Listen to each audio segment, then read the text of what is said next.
we are going to do exercise number 5 of the problem set. In this exercise, they say us to consider two sequences. One is HDN equal to UDN, and the other sequence is XDN equal to the summatory between K equal to 1 to 5 of delta the n minus 3k. Okay, so in the A, they ask us to sketch and calculate h of 1 minus n and also x the 3n. Okay, so that's really easy. So first of all, we calculate HDN. HDN is a Heaviside step. So basically, you know that this is 1, 1, 1, 1, on 1, 2, 3, and always 1 in n. Okay, this is HDN. So in this case, what we need to draw or to calculate is HD1 minus n. So we put that in a way that we know how to displace and reflect. So we first put this way, and then we put it this, minus 1 multiplying to n plus 1, okay? Minus 1 multiplying n, let's see if it's okay, minus n plus 1, and this is minus 1 multiplying minus n, minus 1. This is minus 1, okay? So basically it's taking h, is reflecting that along the y-axis, and then going to the right, 1. So if we reflect this to the left, we are over here, and then we turn it 1 point to the right, so basically we end up with this thing. Minus 1, minus 2, and here we have 1, always 1, and going all the way to the left. Okay, so we reflect first, and second we turn to the right 1 unit. Okay, so let's go now for the 3n, but first let us draw xdn, and let's see what is xdn. Okay, so xdn, you can see here that is a train of deltas which are displaced always of weight 1, and they are displaced on units of 3. So let's say for k equal to 1, we will have delta in n minus 3. So if we put this over here, we will have 1, 2, 3. So we will have a delta here. This is the first summatory. The second one is with k equal to 2. So we will have another delta in 6, 4, 5, and on 6 we will have another delta. Okay, so and it goes along the same. This is 9, this is 12, and another one in 15 we will have another delta, and in between we will have zeros. Okay, this is xdn. Okay, but in our case they tell us you have to plot x of 3 times n. Okay, so in this case what we are saying is that this 3 means a compression of a ratio of 3. So meaning that if you have to take each of the n values and compress it by 3. So this number 3 sample will go to number 1. This number 6 value will go to number 2. This number 9 will go to number 3. 12 will go to 4. And 15 will go to 5. So the final result that we will have is this one. This is x the 3n. So we will have 1, 2, 3, 4, and 5. 1, 2, 3, 4, and 5. And for each of these, we will have a delta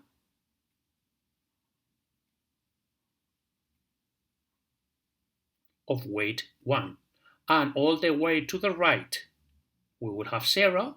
And all the way to the left, we will have 0. This is x the 3n. Okay, this is a compression or a decimation, diezmado, with a ratio 3. Okay, so let's keep moving. And now let's do the number B. So number B is asking to calculate analytically and graphically two things. One is x dn convolved with h dn, and the other thing is they ask us to do the convolution of x of 3n with h of 1 minus n. Okay, so let's go. So first, let's calculate, let's say y dn equal to x dn convolved with h dn. And in this case, is the way to do the convolution is much easier to do the other way around. So convolve h dn with x dn is much easier. You will see that. Okay, h dn we know is u dn per definition, and x dn is summatory of deltas between k equal to 1 up to 5 of deltas, which are displaced in multiples of 3. Okay, so this is the summatory from k equal to 1 to 5. UDN, we put that inside the summatory, so UDN convolve with the train of deltas. Okay, and now we apply the very important property that I explained to you in the past, which was if you make the convolution of a signal with a delta that is displays a certain amount and 0, the result is just putting the signal in the place where the delta was. So it's x on basically n minus in 0. So you displace it by the same amount that the delta was displaced. So basically in this case, this will translate into just the summatory from k equal to 1 to 5 of now u is placed on where the delta was, which is in the places 3k.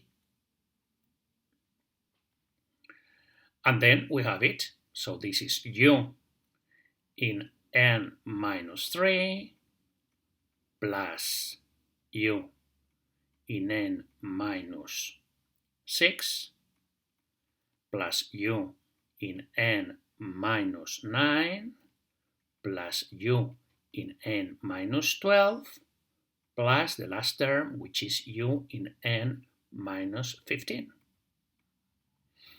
And we just have to draw how this summatory of u's will look like. So very easily, so you write here 3, 6, 9, 12, and 15. Sorry, 12 and 15.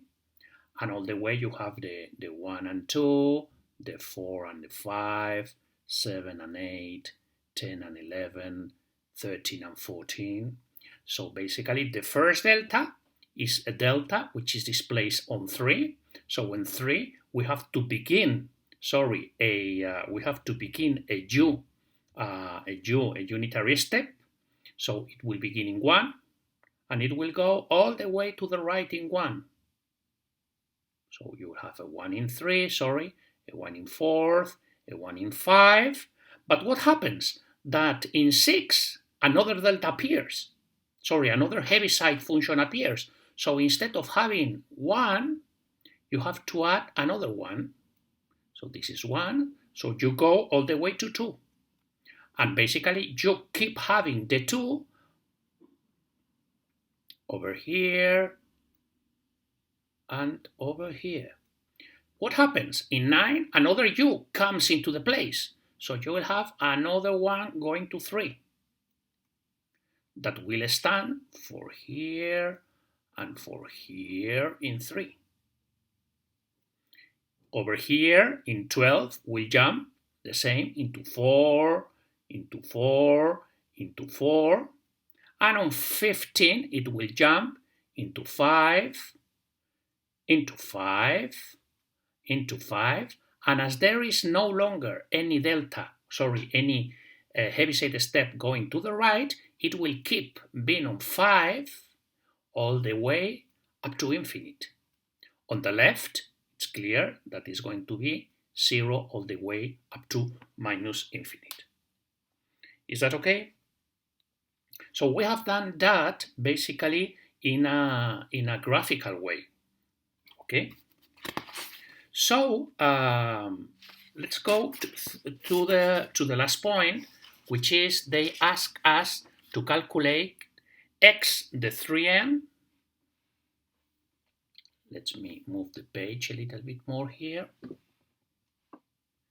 They ask to calculate x the 3n convolved with h of 1 minus n. Okay, so basically this is x the 3n, you know, is the convolution of from k equal to 1 to 5 of the x the 3n, which is delta the n minus k, and this is convolved with u of 1 minus n. Again, we apply here exactly the same property of the convolution of any function with a delta, and we have the summatory from k equal 1 to 5 of u, where, well, you substitute n from the displacement that you want to do, which is n minus k. So in this case, we will have 1 minus the displacement, which is n minus k. Okay? And basically, we have to write that in a way that we can visually do the translation in the graph, which is a summatory from k1 to 5 of u. We take out the minus sign, n minus k minus 1. Okay? And we are done. We just go and develop this, which is u of 2 minus n for k equal to 1, plus u of 3 minus n plus u of 4 minus n plus u on 5 minus n plus u on 6 minus n. Is that clear? So let's do a further step so that we can draw it. So this is u on minus n plus 2 plus u on minus n minus 3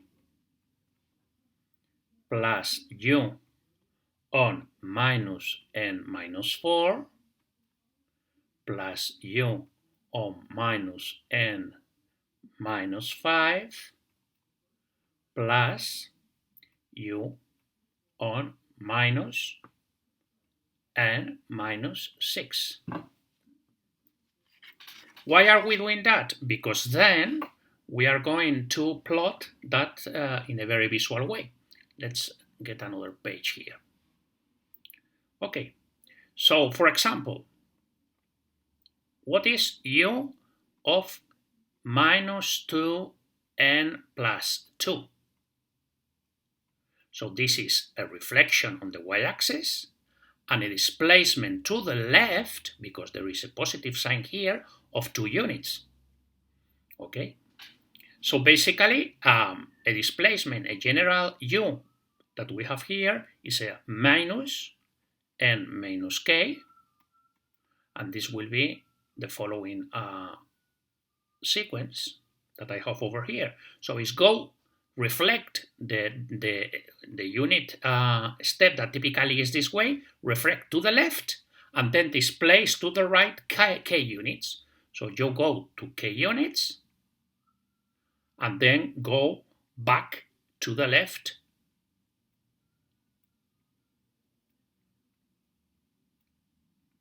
like this, and all the way to the left, and the weight is 1. This is u of minus n minus k.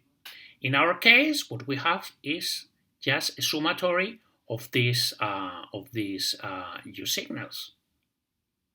So basically, we have 1, 2, 3, 4, 5, 5, 4, 3, 2, 1.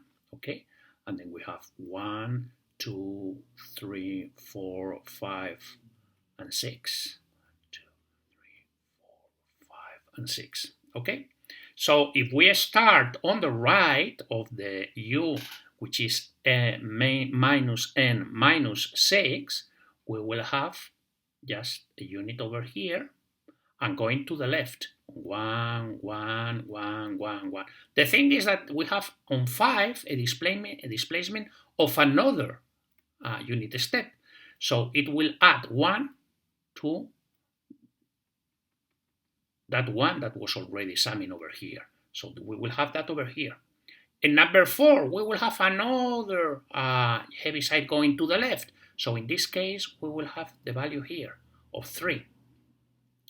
In 3, we will have a value of 4. In 2, we will have a value of 5,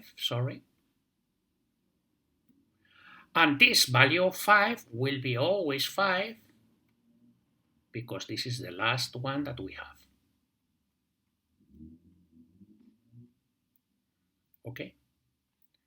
So this is 1, this is 2, this is 3, this is 4, and this is 5. And again, all the way to the left, to minus infinite, the weight will be 5. Okay, is that clear? So let's go to the number C. So in number C, they ask us to study if the system HDN and h of 1 minus n, if they were impulse response of certain systems, they ask us if these systems would be LTI. No, sorry, they say they belong to systems that are LTI, and they ask us if the systems are causal, and they ask us to see if the systems are stable or not. Okay? So basically we have, they say that we have a system here with impulse response that is H1, which basically we know is UDN, and another system with, they have impulse response which is HD of U of 1 minus n, which basically is U of 1 minus n. And they are asking to us if these systems are causal or not causal, are stable or of no, they are not stable. So let's remember that an LTE is causal when its impulse response is 0 for any value of n which is less than 0.